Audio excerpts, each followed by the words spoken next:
हाँ जी, सत श्री अकाल जी साਰਿਆਂ ਨੂੰ। मैं ਧਰਮਪਾਲ ਸਿੰਘ ਹਿਸਾਬ master government high school Patara ਵਿਖੇ ਸੇਵਾ ਕਰਨ ਕਰ ਰਿਹਾ ਹਾਂ। ਵਿਦਿਆਰਥੀਓ, ਅਸੀਂ ਇਸ ਤੋਂ ਪਹਿਲੇ ਲੈਕਚਰ ਦੇ ਵਿੱਚ ਕਲਾਸ 9ਵੀਂ ਦਾ 7ਵਾਂ ਅਧਿਆਇ ਤ੍ਰਿਭੁਜਾਂ ਜਿਹੜਾ ਹੈਗਾ ਆ ਉਹਦੇ ਬਾਰੇ ਚਰਚਾ ਕੀਤੀ ਸੀ। ਪਹਿਲੇ ਅਧਿਆਇ ਦੇ ਵਿੱਚ ਅਸੀਂ ਕੀਤਾ ਸੀ ਇੱਕ ਸਵੈ ਸਿੱਧ, ਜਿਹੜਾ ਸਾਨੂੰ ਇਹ ਦੱਸਦਾ ਸੀਗਾ ਕਿ ਦੋ ਤ੍ਰਿਭੁਜਾਂ ਦੀਆਂ ਜੇਕਰ ਦੋ ਭੁਜਾਵਾਂ ਤੇ ਉਹਨਾਂ ਦੇ ਅੰਤਰਗਤ ਬਣਿਆ ਹੋਇਆ ਕੋਣ ਜਿਹੜਾ ਹੁੰਦਾ ਹੈ, ਜੇਕਰ ਉਹ ਬਰਾਬਰ ਹੋਣ ਤਾਂ ਉਹ ਦੋਵੇਂ ਤ੍ਰਿਭੁਜਾਂ ਆਪਸ ਦੇ ਵਿੱਚ ਸਰਬੰਗਸਮ ਕਹਾਉਂਦੀਆਂ ਹਨ। ਠੀਕ ਹੈ। ਅੱਛਾ, ਇਸ ਲੈਕਚਰ ਦੇ ਵਿੱਚ ਵਿਦਿਆਰਥੀਓ ਅਸੀਂ ਸਰਬੰਗਸਮਤਾ ਦਾ ਇੱਕ ਹੋਰ ਨਿਯਮ ਜਿਹੜਾ ਹੈਗਾ ਉਹ ਕਰਾਂਗੇ। ਜਿਹੜਾ ਇਸ ਤੋਂ ਪਹਿਲਾ ਨਿਯਮ ਕੀਤਾ ਸੀ ਉਹ ਸਵੈ ਸਿੱਧ ਸੀ। ਸਵੈ ਸਿੱਧ ਉਹ ਵਾਲਾ ਨਿਯਮ ਹੁੰਦਾ ਹੈ ਜਿਸ ਨੂੰ ਸਿੱਧ ਕਰਨ ਦੀ ਲੋੜ ਨਹੀਂ ਹੈ, ਜੋ ਆਪਣੇ ਆਪ ਦੇ ਵਿੱਚ ਹੀ ਜਿਸ ਦਾ ਜਿਹੜਾ ਹੈਗਾ ਉਹ ਸਬੂਤ ਆਪਣੇ ਆਪ ਦੇ ਵਿੱਚ ਹੀ ਹੁੰਦਾ ਹੈ। ਅੱਜ ਅਸੀਂ ਉਸ ਦਾ ਦੂਸਰਾ ਨਿਯਮ ਵੀ ਕਰਦੇ ਹਾਂ ਕਿ ਹੋਰ ਨਿਯਮ ਕੀ ਹੋ ਸਕਦੇ ਨੇ ਸਵੈ ਸਿੱਧ ਦੇ, ਤੇ ਸਵੈ ਸਿੱਧ ਤੋਂ ਇਲਾਵਾ ਹੋਰ ਕਿਹੜੇ ਨਿਯਮ ਹੋ ਸਕਦੇ ਨੇ। ਤੇ ਉਸ ਤੋਂ ਬਾਅਦ ਅਸੀਂ ਅਭਿਆਸ ਜਿਹੜੀ 7.1 ਦੇ ਸਵਾਲ ਵੀ ਸ਼ੁਰੂ ਕਰਾਂਗੇ ਤੇ ਹੋਰ ਵੀ ਜਿਹੜੀ ਜ਼ਰੂਰੀਆਂ ਗੱਲਾਂ ਹੈ ਉਹ ਵੀ ਤੁਹਾਡੇ ਨਾਲ ਦੇ ਨਾਲ ਸਾਂਝੇ ਕਰਦੇ ਰਵਾਂਗੇ। ਸੋ ਵਿਦਿਆਰਥੀਓ, ਆਓ ਅਸੀਂ ਚੱਲਦੇ ਹਾਂ ਆਪਣੇ ਨੈਕਸਟ ਜਿਹੜਾ ਨਿਯਮ ਹੈ, ਜਿਹੜਾ ਅਗਲਾ ਨਿਯਮ ਹੈ ਜਿਹੜਾ ਉਹਨੂੰ ਵਿਦਿਆਰਥੀਓ ਅਸੀਂ ਬੋਲਦੇ ਹਾਂ ਕੋਣ ਭੁਜਾ ਕੋਣ। ਜਿਹੜਾ ਇਹ ਨਿਯਮ ਹੈ ਇਹ ਕੀ ਹੈ, ਇਹਨੂੰ ਲਿਖਣ ਦਾ ਸਿਰਫ ਇੱਕ ਢੰਗ ਹੈ, ਕਿਉਂਕਿ ਜਦੋਂ ਇਸ ਤੋਂ ਪਹਿਲੋਂ ਮੈਂ ਸਵੈ ਸਿੱਧ ਲਿਖਿਆ ਸੀ ਤੇ ਸਵੈ ਸਿੱਧ ਨੂੰ ਲਿਖਣ ਦਾ ਮੇਰਾ ਢੰਗ ਕੀ ਹੁੰਦਾ ਸੀਗਾ ਕਿ ਭੁਜਾ ਕੋਣ ਭੁਜਾ। ਇਹਦਾ ਮਤਲਬ ਇਹ ਹੁੰਦਾ ਸੀਗਾ ਕਿ ਦੋ ਭੁਜਾਵਾਂ ਅਤੇ ਉਹਨਾਂ ਦੇ ਅੰਤਰਗਤ ਬਣਿਆ ਹੋਇਆ ਕੋਣ, ਉਹਨਾਂ ਦੋਨਾਂ ਭੁਜਾਵਾਂ ਦੇ ਵਿਚਕਾਰ ਦਾ ਕੋਣ ਜਿਹੜਾ ਹੈਗਾ ਆ ਉਹ ਦੋਵੇਂ ਤ੍ਰਿਭੁਜਾਂ ਦੇ ਵਿੱਚ ਜੇਕਰ ਬਰਾਬਰ ਹੋਣ ਤਾਂ ਜਿਹੜੇ ਹੈਗੇ ਆ ਉਹ ਕੀ ਹੁੰਦਾ ਆਪਣੇ ਕੋਲ, ਉਹ ਜਿਹੜੀਆਂ ਦੋਵੇਂ ਤ੍ਰਿਭੁਜਾਂ ਸੀ ਉਹ ਆਪਸ ਦੇ ਵਿੱਚ ਕੀ ਹੋ ਜਾਂਦੀਆਂ ਸੀ, ਸਰਬੰਗਸਮ ਹੋ ਜਾਂਦੀਆਂ ਸੀ। ਕਿਵੇਂ? ਜਿਵੇਂ ਕਿ ਇੱਥੇ ਆਪਾਂ ਇੱਕ ਉਦਾਹਰਣ ਲਈ ਸੀਗੀ, ਅਸੀਂ ਕਿਹਾ ਸੀਗਾ ਕਿ ਆਹ 3 ਸੈਂਟੀਮੀਟਰ, ਆਹ 4 ਸੈਂਟੀਮੀਟਰ, ਆਹ 40 ਡਿਗਰੀ। ਠੀਕ ਹੈ ਜੀ। ਇਸੇ ਤਰੀਕੇ ਦੇ ਮੰਨ ਲਓ ਇੱਕ ਹੋਰ ਸਾਡੇ ਕੋਲ ਦੇ ਦਿੱਤੀ ਆ, ਇਹ 4 ਸੈਂਟੀਮੀਟਰ, ਆਹ 3 ਸੈਂਟੀਮੀਟਰ ਤੇ ਆਹ 40 ਡਿਗਰੀ ਹੈ। ਇਹ A B C D E F, ਇਹਦੇ ਵਿੱਚ ਭੁਜਾ ਤੇ ਅੰਤਰਗਤ ਬਣਿਆ ਹੋਇਆ ਕੋਣ, ਭੁਜਾ ਤੇ ਅੰਤਰਗਤ ਬਣੇ ਹੋਏ ਕੋਣ ਆਪਸ ਵਿੱਚ ਬਰਾਬਰ ਸਨ। ਇਸ ਕਰਕੇ ਇਹਨੂੰ ਮੈਂ ਲਿਖਦਾ ਹੁੰਦਾ ਸੀ ਤ੍ਰਿਭੁਜ ABC ਸਰਬੰਗਸਮ ਹੈ ਤ੍ਰਿਭੁਜ DEF ਦੇ। ਇਸ ਤੋਂ ਬਾਅਦ ਅਸੀਂ ਇਹ ਵੀ ਚੀਜ਼ ਦੇਖੀ ਸੀਗੀ ਕਿ AB ਬਰਾਬਰ DE ਦੇਖੋ ਬਿਲਕੁਲ ਹੈ, BC ਬਰਾਬਰ EF ਦੇਖੋ ਬਿਲਕੁਲ ਹੈ, ਤੇ ਤੀਸਰੀ ਚੀਜ਼ AC ਬਰਾਬਰ DF ਉਹ ਵੀ ਬਿਲਕੁਲ ਹੈ। ਚਲੋ ਇਹਦੇ ਵਿੱਚ ਤਾਂ ਨਹੀਂ ਆਪਾਂ ਨੂੰ ਸ਼ੋਅ ਨਹੀਂ ਕੀਤਾ ਹੈ, ਲੇਕਿਨ ਉਹ ਹੋਏਗੀ ਬਰਾਬਰ ਜੇਕਰ ਇਹ ਸਰਬੰਗਸਮ ਆਪਸ ਦੇ ਵਿੱਚ ਹੋ ਗਏ, ਕਿਉਂਕਿ ਦੋ ਤ੍ਰਿਭੁਜਾਂ ਜਦੋਂ ਆਪਸ ਦੇ ਵਿੱਚ ਸਰਬੰਗਸਮ ਹੋ ਜਾਂਦੀਆਂ ਹਨ ਤਾਂ ਇਹ ਚੀਜ਼ ਬਿਲਕੁਲ ਕਲੀਅਰ ਹੈ ਕਿ ਉਹਨਾਂ ਦੇ ਆਪਸ ਦੇ ਵਿੱਚ ਸੰਗਤ ਭੁਜਾਵਾਂ ਵੀ ਬਰਾਬਰ ਹੋਣਗੀਆਂ ਤੇ ਸੰਗਤ ਕੋਣ ਵੀ ਆਪਸ ਦੇ ਵਿੱਚ ਬਰਾਬਰ ਹੋਣਗੇ। ਇਸ ਹੀ ਲੜੀ ਨੂੰ ਅਸੀਂ ਅੱਗੇ ਲੈ ਕੇ ਚੱਲਦੇ ਹਾਂ। ਇੱਕ ਨਿਯਮ ਅਸੀਂ ਸਥਾਪਿਤ ਕਰਨ ਦੀ ਕੋਸ਼ਿਸ਼ ਕਰਦੇ ਹਾਂ, ਕੋਣ ਭੁਜਾ ਕੋਣ, ਤੇ ਅਸੀਂ ਇਹ ਜਾਂਚ ਕਰਾਂਗੇ ਕਿ ਕੋਣ ਭੁਜਾ ਕੋਣ, ਯਾਨੀ ਕਿ ਦੋ ਭੁਜਾਵਾਂ ਤੇ ਉਹਨਾਂ ਦੇ ਅੰਤਰਗਤ ਕੋਣ ਤਾਂ ਮੇਰੇ ਕੋਲ ਕਲੀਅਰ ਹੋ ਗਿਆ ਮੈਨੂੰ ਇਹ ਚੀਜ਼ ਕਿ ਉਹ ਤ੍ਰਿਭੁਜਾਂ ਆਪਸ ਵਿੱਚ ਸਰਬੰਗਸਮ ਹੁੰਦੀਆਂ ਹਨ। ਲੇਕਿਨ ਜੇਕਰ ਦੋ ਤ੍ਰਿਭੁਜਾਂ ਦੇ ਵਿੱਚ ਕੋਈ ਦੋ ਕੋਣ ਤੇ ਇੱਕ ਭੁਜਾ ਆਪਸ ਵਿੱਚ ਬਰਾਬਰ ਹੋਣ, ਠੀਕ ਹੈ ਜੀ, ਤਾਂ ਕੀ ਫਿਰ ਵੀ ਜਿਹੜਾ ਹੈ ਉਹ ਸਰਬੰਗਸਮ ਹੁੰਦੇ ਹਨ ਕਿ ਨਹੀਂ ਹੁੰਦੇ ਹਨ, ਇਹਨੂੰ ਅਸੀਂ ਸਿੱਧ ਕਰਨ ਦੀ ਕੋਸ਼ਿਸ਼ ਕਰਾਂਗੇ, ਕਿਉਂਕਿ ਇਹ ਸਵੈ ਸਿੱਧ ਨਹੀਂ ਹੈ। ਜਿਹੜੀ ਚੀਜ਼ ਸਵੈ ਸਿੱਧ ਨਹੀਂ ਹੋਏਗੀ ਉਹਨੂੰ ਸਿੱਧ ਕਰਨ ਦੀ ਕੋਸ਼ਿਸ਼ ਕੀਤੀ ਜਾਂਦੀ ਹੈ। ਠੀਕ ਹੈ, ਚਲੋ ਵਿਦਿਆਰਥੀ ਇਹਨੂੰ ਆਪਾਂ ਸਿੱਧ ਕਰਾਂਗੇ। ਸੋ ਅਸੀਂ ਸਟਾਰਟ ਕਰਦੇ ਹਾਂ ਇਸ ਤੋਂ। ਸਭ ਤੋਂ ਪਹਿਲਾਂ ਵਿਦਿਆਰਥੀਓ ਅਸੀਂ ਕੀ ਕਰਦੇ ਹਾਂ, ਅਸੀਂ ਦੋ ਤ੍ਰਿਭੁਜਾਂ ਮੰਨ ਲਈਏ। ਠੀਕ ਹੈ, ਆ ਮੇਰੇ ਕੋਲ ਪਹਿਲੀ ਤ੍ਰਿਭੁਜ ਆ ਗਈ, ਠੀਕ ਹੈ, ਆ ਮੇਰੇ ਕੋਲ ਦੂਸਰੀ ਤ੍ਰਿਭੁਜ ਆ ਗਈ। ਇਹਦਾ ਨਾਮ ਮੈਂ ਰੱਖਿਆ A B C, ਇਸ ਤ੍ਰਿਭੁਜ ਦਾ ਨਾਮ ਰੱਖਿਆ D E ਤੇ F। ਦੇਖੋ ਵਿਦਿਆਰਥੀਓ, ਆ ਦੋ ਤ੍ਰਿਭੁਜਾਂ ਨੇ, ਤ੍ਰਿਭੁਜ ਨੰਬਰ 1 ਤ੍ਰਿਭੁਜ ਨੰਬਰ 2। ਇਹਦੇ ਵਿੱਚ ਆ ਭੁਜਾ ਇਸ ਭੁਜਾ ਦੇ ਬਰਾਬਰ ਦਿੱਤੀ ਗਈ ਹੈ ਮੈਨੂੰ।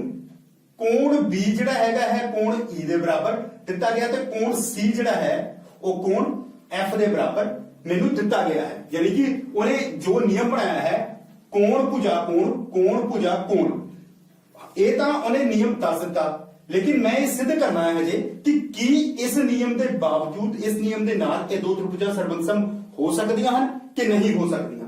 ਹੁਣ ਇਹਨੂੰ ਮੈਂ ਕਿਵੇਂ ਸਿੱਧ ਕਰਾਂਗਾ? ਇਹਨੂੰ ਸਿੱਧ ਕਰਾਂਗਾ ਇਸ ਤੋਂ ਪਹਿਲਾਂ ਜੋ ਮੈਂ ਸਵੈ ਸਿੱਧ ਜਿਹੜਾ ਹੈਗਾ ਆ ਉਹਨੂੰ ਦੱਸਿਆ ਹੈ, ਇਹਨੂੰ ਉਸ ਦੀ ਮਦਦ ਦੇ ਨਾਲ ਸਿੱਧ ਕਰਨ ਦੀ ਕੋਸ਼ਿਸ਼ ਕਰਾਂਗਾ। ਠੀਕ ਹੈ ਜੀ। ਜੇ ਮੈਂ ਉਸ ਦੀ ਮਦਦ ਦੇ ਨਾਲ ਸਿੱਧ ਕਰਨ ਦੀ ਕੋਸ਼ਿਸ਼ ਕਰਦਾ ਤਾਂ ਜਾਂ ਤਾਂ ਮੈਨੂੰ ਇਹ ਭੁਜਾ ਲੈਣੀ ਪਏਗੀ ਜਾਂ ਮੈਨੂੰ ਆਹ ਵਾਲੀ ਭੁਜਾ ਲੈਣੀ ਪਏਗੀ। ਮੈਂ ਕੀ ਕਰਦਾ, ਮੈਂ ਇਸ ਦੀ ਆਹ ਵਾਲੀ ਭੁਜਾ ਚੱਕਣਾ AB ਅਤੇ DE। ਜੇਕਰ ਮੈਂ AB ਅਤੇ DE ਦਾ ਕੋਈ ਸੰਬੰਧ ਸਥਾਪਿਤ ਕਰ ਦਿੱਤਾ ਤਾਂ ਇਹਦਾ ਮਤਲਬ ਹੈ ਫਿਰ ਮੇਰਾ ਸਵੈ ਸਿੱਧ ਦੇ ਨਾਲ ਇਹ ਵਾਲੀ ਚੀਜ਼ ਜਿਹੜੀ ਹੈਗੀ ਉਹ ਸਿੱਧ ਹੋ ਸਕਦੀ ਹੈ। ਤੇ AB ਅਤੇ DE ਦੇ ਕੀ ਹੋ ਸਕਦਾ ਜੀ? ਤਿੰਨ ਕੇਸ ਹੋ ਸਕਦੇ ਨੇ। ਪਹਿਲਾ ਕੇਸ ਜਿਹੜਾ AB ਹੈ ਉਹ DE ਦੇ ਬਰਾਬਰ ਹੋ ਸਕਦਾ ਹੈ। ਦੂਸਰਾ ਕੇਸ ਜਿਹੜਾ AB ਹੈ ਉਹ DE ਤੋਂ ਵੱਡਾ ਹੋ ਸਕਦਾ ਹੈ ਤੇ ਤੀਸਰਾ ਕੇਸ ਜਿਹੜਾ AB ਹੈ ਉਹ DE ਤੋਂ ਛੋਟਾ ਹੋ ਸਕਦਾ ਹੈ। ਠੀਕ ਹੈ ਜੀ, ਇਹ ਤਿੰਨ ਕੇਸ ਨੇ। ਜੇਕਰ ਇਹ ਤਿੰਨਾਂ ਕੇਸਿਸ ਦੇ ਵਿੱਚੋਂ ਇਹ ਤਿੰਨਾਂ ਤਿੰਨਾਂ ਦੇ ਨਤੀਜੇ ਜਿਹੜੇ ਹੈਗੇ ਨੇ ਉਹ ਮੇਰੇ ਇਹਦੇ ਅਨੁਕੂਲ ਆ ਗਏ, ਸਵੈਸਿੱਧ ਦੇ ਅਨੁਕੂਲ ਆ ਗਏ, ਤਾਂ ਮੈਂ ਕਹਿ ਸਕਦਾ ਹਾਂ ਕਿ ਹਾਂ ਵੀ ਇਹ ਵੀ ਜਿਹੜੇ ਹੈਗੇ ਆ ਇਹ ਵੀ ਇੱਕ ਨਿਯਮ ਹੈ ਜਿਹੜਾ ਸਾਨੂੰ ਸਰਵੰਗਸਮਤਾ ਦੇ ਬਾਰੇ। ਆਓ ਵਿਦਿਆਰਥੀਓ ਇਸ ਦਾ ਪਹਿਲਾ ਕੇਸ ਲੈ ਕੇ ਚੱਲਦੇ ਹਾਂ ਜਿਸ ਵਿੱਚ ਅਸੀਂ AB ਨੂੰ DE ਦੇ ਬਰਾਬਰ ਜੋ ਹੈ ਮੰਨ ਲਿਆ ਹੈ। ਜਿਵੇਂ ਕਿ ਅਸੀਂ ਜ਼ਿਕਰ ਕੀਤਾ ਹੈ ਇਸ ਦੇ ਤਿੰਨ ਕੇਸ ਹਨ। ਪਹਿਲੇ ਕੇਸ ਦੇ ਵਿੱਚ ਆਪਾਂ AB ਨੂੰ DE ਦੇ ਬਰਾਬਰ ਮੰਨ ਲਿਆ। ਇਸ ਦਾ ਅਰਥ ਇਹ ਹੋਇਆ ਵਿਦਿਆਰਥੀਓ ਅਸੀਂ ਇਹਨਾਂ ਤ੍ਰਿਭੁਜਾਂ ਦੇ ਵਿੱਚ BC EF ਦੇ ਬਰਾਬਰ ਸਾਨੂੰ ਦਿੱਤਾ ਹੋਇਆ ਹੈ, ਕੋਣ B ਕੋਣ E ਦੇ ਬਰਾਬਰ ਦਿੱਤਾ ਹੈ ਤੇ AB ਤੇ DE ਦੀਆਂ ਤਿੰਨ ਕੰਡੀਸ਼ਨਾਂ ਹੋ ਸਕਦੀਆਂ ਸੀਗੀਆਂ। ਉਹਨਾਂ ਤਿੰਨਾਂ ਦੇ ਵਿੱਚੋਂ ਪਹਿਲੀ ਕੰਡੀਸ਼ਨ ਜਿਹੜੀ ਹੈਗੀ ਆ ਅਸੀਂ ਲੈ ਕੇ ਚੱਲਦੇ ਹਾਂ। ਆਓ ਵਿਦਿਆਰਥੀਓ ਇਸ ਨੂੰ ਇਧਰਲੇ ਪਾਸੇ ਕਰਦੇ, ਇਹਨਾਂ ਨੂੰ ਆਪਾਂ ਇਰੇਜ਼ ਕਰ ਦਿੰਦੇ ਹਾਂ। ਹੁਣ ਦੇਖੋ ਵਿਦਿਆਰਥੀਓ ਕੀ ਹੈ ਸਾਡੇ ਕੋਲ AB ਬਰਾਬਰ DE ਜਿਹੜਾ ਹੈ ਉਹ ਸਾਨੂੰ ਦਿੱਤਾ ਹੋਇਆ ਹੈ। ਠੀਕ ਹੈ ਜੀ, ਇਹ ਅਸੀਂ ਅਜ਼ੂਮ ਕਰ ਲਿਆ, ਮੰਨ ਲਿਆ ਅਸੀਂ AB ਬਰਾਬਰ DE ਅਸੀਂ ਮੰਨ ਲਿਆ ਹੈ। ਹੁਣ ਅਸੀਂ ਕੀ ਕਰਦੇ ਹਾਂ, ਇਹ ਦੋ ਤ੍ਰਿਭੁਜਾਂ ਚੱਕ ਲੈਂਦੇ ਹਾਂ। ਤ੍ਰਿਭੁਜ ABC ਅਤੇ ਤ੍ਰਿਭੁਜ DEF। ਤ੍ਰਿਭੁਜ DEF ਵਿੱਚ ਇਹਨਾਂ ਦੋ ਤ੍ਰਿਭੁਜਾਂ ਦੇ ਵਿੱਚ ਅਸੀਂ ਦੇਖਦੇ ਹਾਂ ਕਿ ਕੀ ਇਹਦੇ ਵਿੱਚ ਸਰਵੰਗਸਮਤਾ ਦਾ ਨਿਯਮ ਲੱਗਦਾ ਹੈ ਜਾਂ ਨਹੀਂ ਲੱਗਦਾ। ਆਓ ਵਿਦਿਆਰਥੀਓ ਚਲਿਏ ਆਪਾਂ ਸਭ ਤੋਂ ਪਹਿਲੇ ਵਿਦਿਆਰਥੀਓ ਜਿਹੜੀ ਚੀਜ਼ ਅਸੀਂ ਮੰਨੀ ਹੈ ਅਸੀਂ ਕੀ ਮੰਨ ਕੇ ਚੱਲੇ ਹਾਂ, AB ਬਰਾਬਰ DE। ਇਸ ਨੂੰ ਅਸੀਂ ਰਚਨਾ ਲਿਖ ਕੇ ਚੱਲ ਜਾਂਦੇ ਹਾਂ। ਰਚਨਾ ਲਿਖ ਦੇਖੋ ਅਸੀਂ ਇਹਨਾਂ ਤ੍ਰਿਭੁਜਾਂ ਦੀ ਰਚਨਾ ਹੀ ਇਸ ਢੰਗ ਨਾਲ ਕਰ ਲਈ ਕਿ AB ਜਿਹੜਾ ਹੈਗਾ ਉਹ DE ਦੇ ਬਰਾਬਰ ਹੋਏਗਾ। ਠੀਕ ਹੈ ਜੀ, ਜੇ ਮੰਨ ਲਿਆ ਤਾਂ ਠੀਕ ਹੈ, ਬਾਈ ਰਚਨਾ ਹੋ ਗਿਆ ਜੀ ਇਹ। ਠੀਕ ਹੈ, ਦੂਸਰੀ ਚੀਜ਼ ਹੈ ਸਾਡੇ ਕੋਲ BC। ਆ ਵਾਲਾ ਦੇਖੋ ਵਿਦਿਆਰਥੀਓ BC ਬਰਾਬਰ EF। BC ਬਰਾਬਰ EF ਇਹ ਹੈ ਸਾਨੂੰ ਵਿਦਿਆਰਥੀਓ ਦਿੱਤਾ ਹੈ। ਠੀਕ ਹੈ ਵਿਦਿਆਰਥੀਓ, ਆ ਦੇਖੋ BC ਬਰਾਬਰ EF ਇਹ ਸਾਨੂੰ ਦਿੱਤਾ ਹੈ। ਕੋਣ B ਬਰਾਬਰ ਕੋਣ E ਵੀ ਸਾਨੂੰ ਦਿੱਤਾ ਹੋਇਆ, ਕੋਣ B ਬਰਾਬਰ ਕੋਣ E। ਆ ਦੇਖੋ ਆ ਵਾਲਾ ਕੋਣ B ਬਰਾਬਰ ਕੋਣ E ਦੇ ਇਹ ਵੀ ਸਾਨੂੰ ਦਿੱਤਾ ਹੋਇਆ ਹੈ ਵਿਦਿਆਰਥੀਓ। तो इस तो भाव यह होया कि साडे कोल दो त्रिभुजां दे विच दो भुजावां ते उन्हां दे विचाले बनिया होया कोण देखो आ वाली भुजा इस भुजा दे बराबर हो गई, आ भुजा इस भुजा दे बराबर ते आ वाला कोण इस कोण दे बराबर जिहड़ा है वो साडे कोल आ गया। इस तो भाव यह होया कि त्रिभुज ABC सर्वंगसम है त्रिभुज DEF दे। देखो विद्यार्थियों ਜਿਹੜੇ ਅਸੀਂ ਤਿੰਨ ਕੇਸ ਮੰਨ ਕੇ ਚੱਲੇ ਸਾਂ ਉਹਨਾਂ ਤਿੰਨਾਂ ਕੇਸਾਂ ਦੇ ਵਿੱਚੋਂ ਪਹਿਲਾ ਕੇਸ ਜਿਹੜਾ ਹੈ ਉਹ ਸਾਡਾ ਦੁਰਸਤ ਹੋ ਗਿਆ, ਬਿਲਕੁਲ ਸਹੀ ਜਿਹੜਾ ਹੈਗਾ ਇਹ ਚੀਜ਼ ਸਾਡੀ ਨਿਕਲ ਆਈ ਆ। ਆਓ ਵਿਦਿਆਰਥੀਓ ਅਸੀਂ ਚੱਲਦੇ ਹਾਂ ਆਪਣੇ ਅਗਲੇ ਕੇਸ ਦੇ ਵੱਲ। ਅਗਲੇ ਕੇਸ ਸਾਡੇ ਕੋਲ ਕੀ ਸੀ, ਅਗਲਾ ਕੇਸ ਮੈਂ ਇੱਥੇ ਲਿਖ ਦਿੰਦਾ ਹਾਂ, ਇਹਨੂੰ ਇਰੇਜ਼ ਕਰ ਦਿੰਦੇ ਹੁਣ। ਅਗਲੇ ਕੇਸ ਦੇ ਵਿੱਚ ਵਿਦਿਆਰਥੀਓ ਸਾਨੂੰ ਇਹ ਦਿੱਤਾ ਹੋਇਆ ਸੀ ਕਿ ਜਿਹੜਾ AB ਹੈ, ਜੋ AB ਹੈ ਉਹ ਜੋ ਹੈ ਉਹ DE ਤੋਂ ਵੱਡਾ ਹੈ। ਇਹ ਸੈਕੰਡ ਕੇਸ ਹੈ ਸਾਡੇ ਕੋਲ। ठीक है जी, देखो ਅਸੀਂ ਇਹੀ ਤਿੰਨ ਕੇਸ ਮੰਨੇ ਸੀਗੇ ਨਾ। ਪਹਿਲੇ ਕੇਸ ਦੇ ਵਿੱਚ ਆਪਾਂ ਕਹਿੰਦਾ ਕਿ AB ਨੂੰ DE ਦੇ ਬਰਾਬਰ ਮੰਨ ਕੇ ਦੇਖ ਲਓ ਤੇ ਜੇ ਬਰਾਬਰ ਹੈ ਤਾਂ ਉਹ ਸਰਵੰਗਸਮ ਹੋ ਗਈ। ਦੂਸਰੇ ਕੇਸ 'ਚ ਮੈਂ ਇਹ ਮੰਨ ਲੈਣਾ ਕਿ ਜਿਹੜੀ ਆ AB ਹੈ DE ਤੋਂ ਵੱਡੀ ਹੈ। ਠੀਕ ਹੈ ਜੀ, ਜੇ ਇਹਦੇ ਵਿੱਚ ਵੀ ਸਰਵੰਗਸਮ ਹੋ ਗਈ ਫਿਰ ਆਪਾਂ ਤੀਸਰੇ ਕੇਸ ਪਰ ਚੱਲਾਂਗੇ। ਠੀਕ ਹੈ, ਚਲੋ ਇਹਦੇ ਵਿੱਚ ਵਿਦਿਆਰਥੀਓ ਥੋੜਾ ਜਿਹਾ ਧਿਆਨ ਨਾਲ ਦੇਣ ਵਾਲੀ ਗੱਲ ਹੈ। ਹੁਣ ਇਹ ਬਰਾਬਰ ਨਹੀਂ ਹੈ, ਇਹ ਫਿਰ ਇਹ ਇਦਾਂ ਆ, ਇਹਨਾਂ ਬਾਰੇ ਸਾਨੂੰ ਨਹੀਂ ਪਤਾ। ਇਹਦੇ ਵਿੱਚ ਉਹ ਕਹਿੰਦਾ ਪਿਆ ਕਿ AB DE ਤੋਂ ਵੱਡਾ ਹੈ। ਦੇਖੋ AB ਵੱਡਾ, DE ਜਿਹੜਾ ਹੈਗਾ ਛੋਟਾ। ਮੈਂ ਕੀ ਕਰਦਾ ਇੱਥੇ ਇੱਕ ਬਿੰਦੂ ਲੈ ਲੈਣਾ P। ਠੀਕ ਹੈ, ਦੇਖੋ ਵਿਦਿਆਰਥੀਓ AB ਦੇ ਉੱਤੇ ਮੈਂ ਇੱਕ P ਬਿੰਦੂ ਲੈ ਲਿਆ ਹੈ। ਇਹ P ਬਿੰਦੂ ਜਿਹੜਾ ਹੈ ਇਹ ਕੀ ਹੈ, AB ਦੇ ਉੱਤੇ ਜਿਹੜਾ P ਬਿੰਦੂ ਮੈਂ ਮੰਨਿਆ ਹੈ ਇਸ ਨੂੰ ਇਸ ਢੰਗ ਨਾਲ ਮੰਨਿਆ ਹੈ ਕਿ ਜਿਹੜਾ DE ਹੈ ਉਹ PB ਦੇ ਬਰਾबर ਆ ਜਾਵੇ। ਠੀਕ ਹੈ ਜੀ, ਤੁਸੀਂ ਇੱਥੇ ਲਿਖਦੇ ਹਾਂ AB ਉੱਤੇ ਇੱਕ ਬਿੰਦੂ P ਲਓ। ठीक है जी, AB उत्ते एक बिंदु P लो जिस नाल की हो जाएगा जी,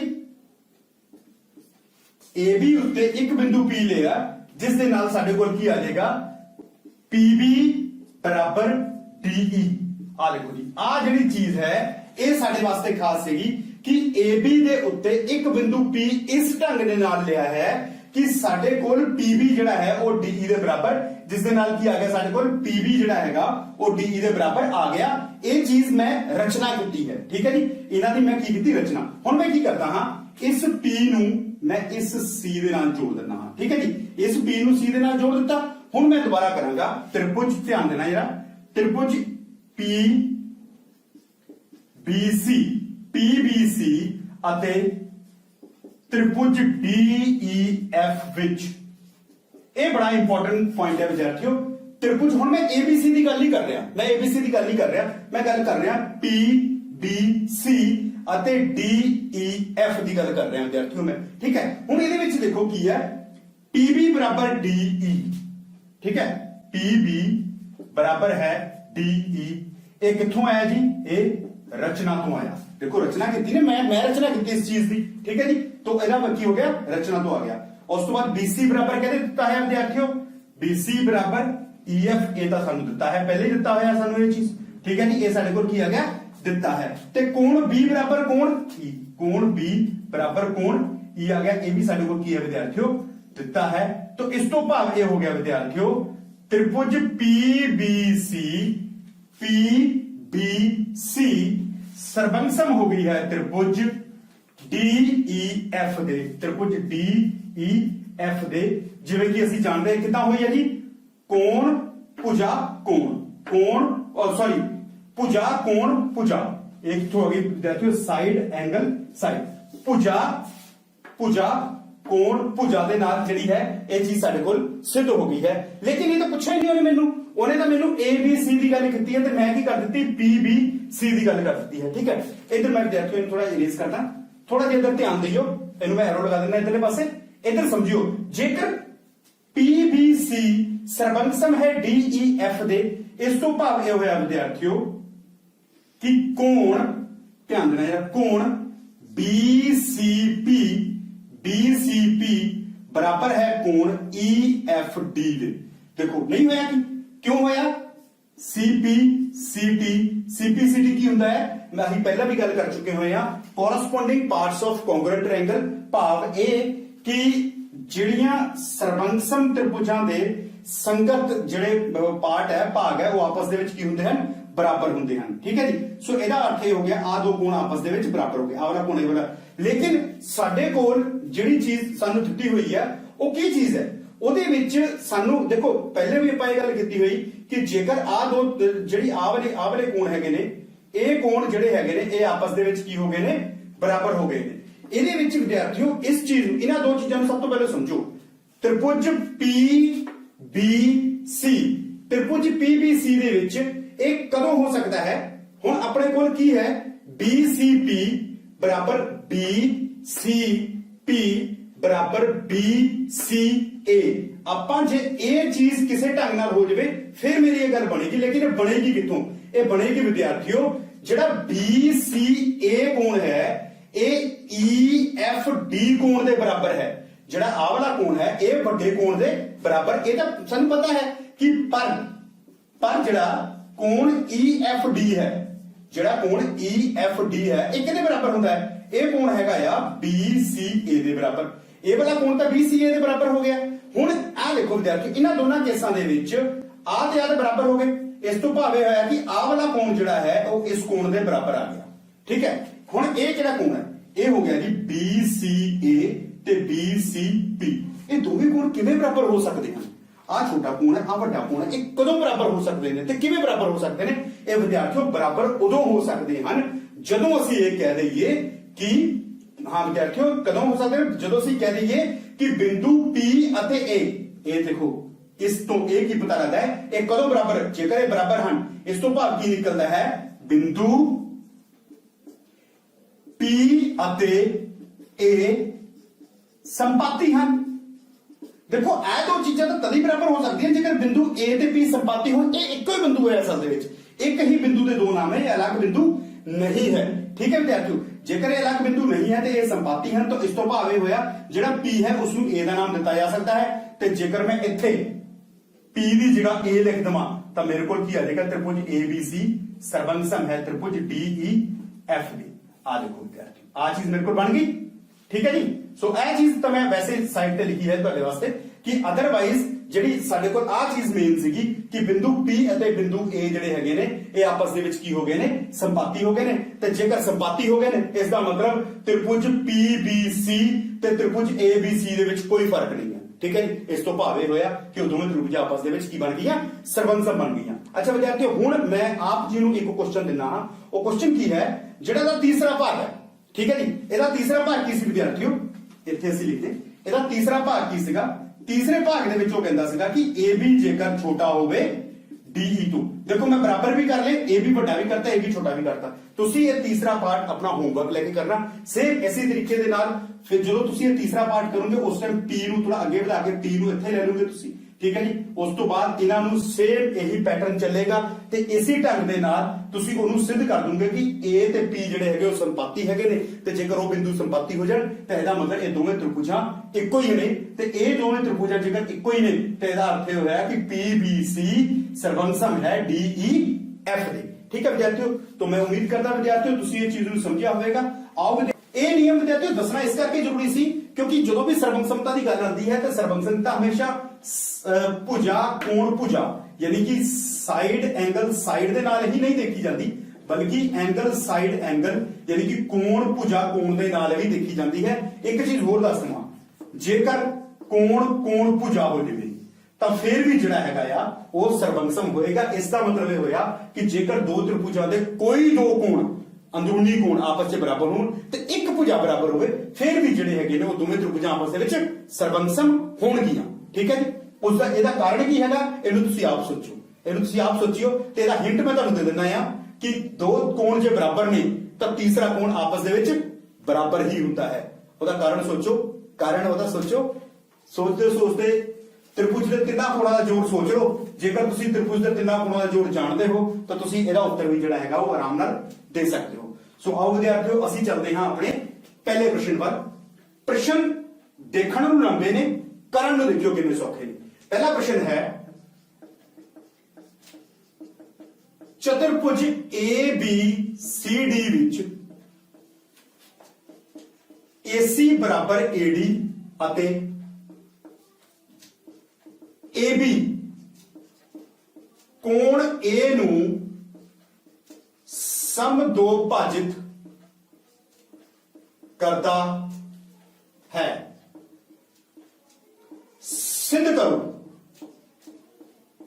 सिद्ध करो। की सिद्ध करना, पहली चीज सिद्ध करो त्रिभुज ABC सर्वंगसम है त्रिभुज ABD दे। ते दूसरी चीज नहीं कही ਉਹਨੇ, ਇਹਦੇ ਵਿੱਚ ਸਾਨੂੰ ਉਹਨੇ ਇੱਕ ਹੀ ਚੀਜ਼ ਬਾਰੇ ਕਹੀ। दूसरी चीज ਤੁਸੀਂ सिद्ध करनी है, कर लो ਤੁਸੀਂ। BC ਅਤੇ BD ਦਾ ਕੀ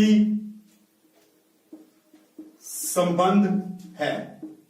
ठीक है जी, ਇਹਦੇ ਵਿੱਚ ਤੇ ਜਦ ਤੱਕ ਚਿੱਤਰ ਨਹੀਂ ਬਣਾਵਾਂਗੇ, ਚਿੱਤਰ ਦਿੱਤਾ ਹੋਇਆ ਤੁਹਾਨੂੰ, ਚਿੱਤਰ ਨਹੀਂ ਬਣਾਵਾਂਗੇ ਤਦ ਤੱਕ ਅਸੀਂ ਸਮਝ ਨਹੀਂ ਸਕਦੇ। ਚਿੱਤਰ ਇਹਦਾ ਕੁਝ ਇਸ ਤਰ੍ਹਾਂ ਦਾ ਬਣੇਗਾ।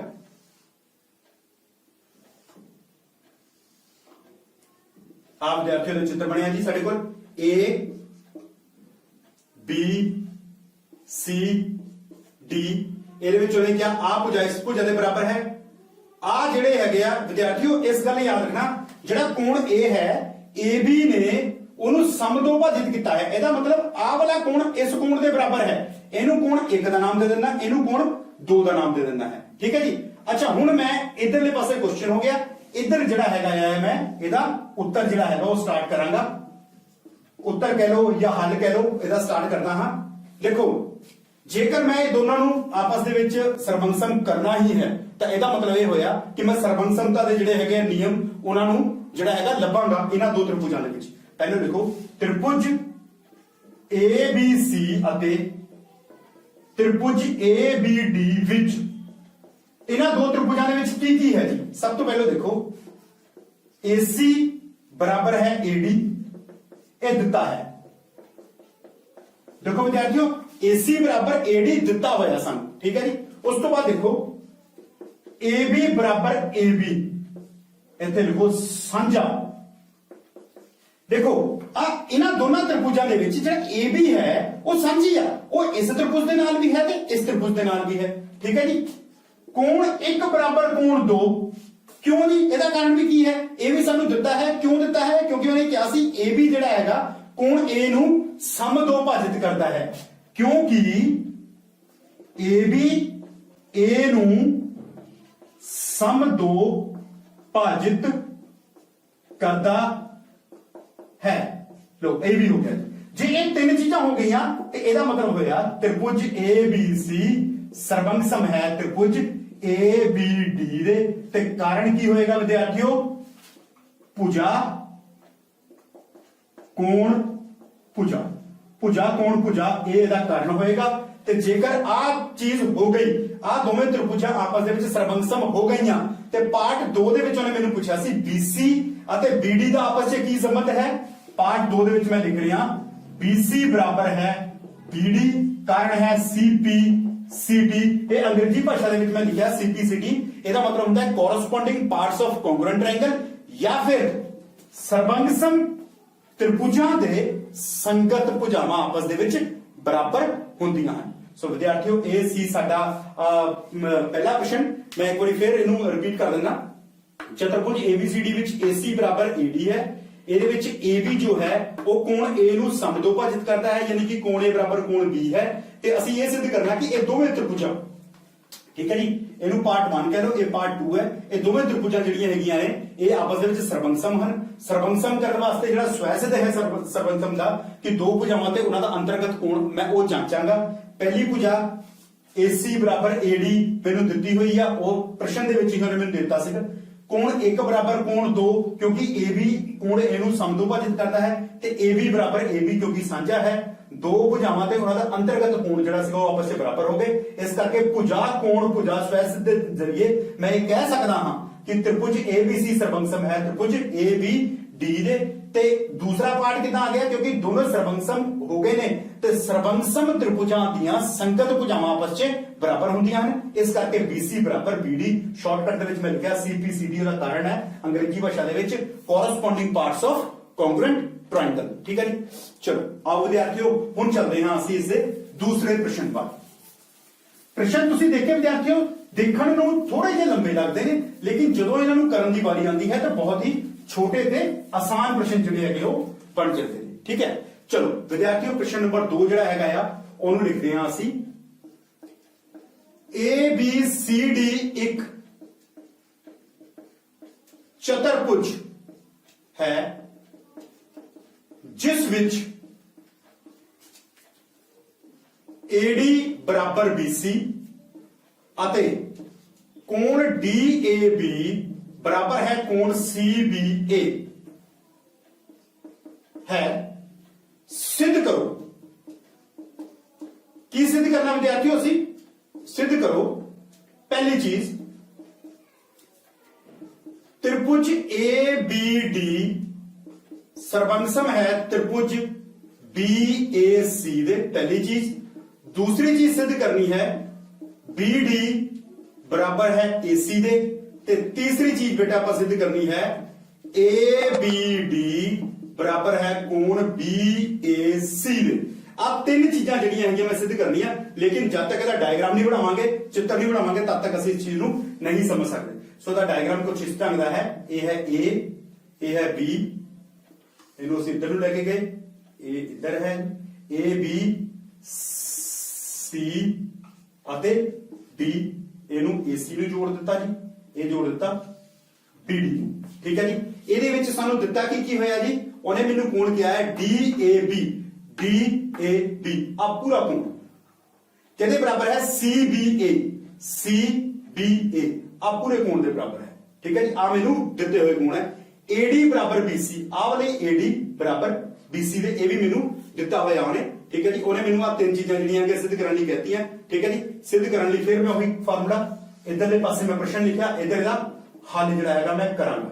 ठीक है जी, क्योंकि मैं आ दो त्रिभुजां सिद्ध करनी है। ठीक है, किहड़ियां? उन्हें मैनू क्या ABD अते BCA, BCA आ दो त्रिभुजां जिहड़ियां हैगियां मैं सिद्ध करांगा। किदां करांगा? त्रिभुज ABD अते त्रिभुज BAC विच। ठीक है जी, इन्हां दो त्रिभुजां दे विच की होएगा? AB बराबर है AB ਸਾਂਝਾ। देखो विद्यार्थियों ए बी बराबर ए बी इस त्रिभुज का ही पार्ट है तो इस त्रिभुज का ही पार्ट है, ये दोनों त्रिभुजों का हिस्सा है, इस करके एक की हो गया साझा आ गया। दूसरे नंबर से की है ए डी बराबर बी सी, ए दिता है देखो आ चीज मैंने पहले दी हुई है। तीसरी चीज कोण ए बराबर कोण बी, ए भी मैंने दिता है। देखो विद्यार्थियों पूरा कोण ए बराबर पूरा कोण भी मैंने दिता होया, इस करके की होया ये दो भुजावां दो अपनियां भुजावां ते उन्हां दा अंतर्गत बने हुए कोण आपस में बराबर हो गए ने, इस करके मैं कह सकता हां त्रिभुज ए बी डी सर्वंगसम है त्रिभुज बी ए सी दे। अच्छा ये सर्वंगसम क्यों हुई है? भुजा कोण भुजा, ਇਹਦੇ ਕਰਕੇ ਜਿਹੜੀਆਂ ਦੋ ਆਪਸ ਦੇ ਵਿੱਚ त्रिभुजां आपस ਦੇ ਵਿੱਚ ਸਰਵੰਗਸਮ हो गई। अच्छा जेकर ये दो त्रिभुजां सर्वंगसम हो गई तो दूसरा ते तीसरा पार्ट की होएगा? दूसरा पार्ट वो कहता पिया बीडी ते एसी, बीडी बराबर एसी। मैं की सिद्ध करांगा? सिद्ध तो मैं कर चुका हूं कि आ वाली त्रिभुज ते आ वाली त्रिभुज ਜਿਹੜੀ ਹੈਗੀ ਉਹ ਬਰਾਬਰ ਹਨ, ਇਹਦਾ मतलब बीडी बराबर एसी होएगा। रीजन सीपी सीटी यानी कि सर्वंगसम त्रिभुजां ਦੇ संगत ਭੁਜਾਇਆ ਇਹ ਦੋਵੇਂ, ਇਸ ਕਰਕੇ ਇਹ ਆਪਣੇ ਆਪ सिद्ध हो गया। ठीक है जी। तीसरी चीज हो चुकिया कोण ए बी डी बराबर है कोण बी ए सी। चेक करते हैं ए बी डी आ वाला कोण बराबर है कोण बी ए सी आ वाले कोण। ठीक है जी। दोबारा एक बार देख लेने ए बी डी आ वाला कोण, ठीक है जी, ते दूसरा आ वाला कोण। ये दोवें कोण देखो जो मैं आ त्रिभुज की गल करांगा तो आ वाला कोण, जो इस त्रिभुज की गल करांगा आ वाले, ये दोवें कोण आपस दे विच बराबर हैं। क्यों? क्योंकि ये सर्वंगसम त्रिभुजां दे संगत कोण हैं। ठीक है जी। ये भी की हैं सर्वंगसम त्रिभुजां दे संगत कोण, यानी कि सीपी सीटी जिहड़ा हैगा आ इहदा हल लिख सकते हैं आपां सर्वंगसम त्रिभुजां दे संगत कोण, सर्वंगसम त्रिभुजां दीयां संगत भुजावां ते इह त्रिभुजां नूं आपस दे विच सर्वंगसम कीता होया है। ठीक है जी। चलो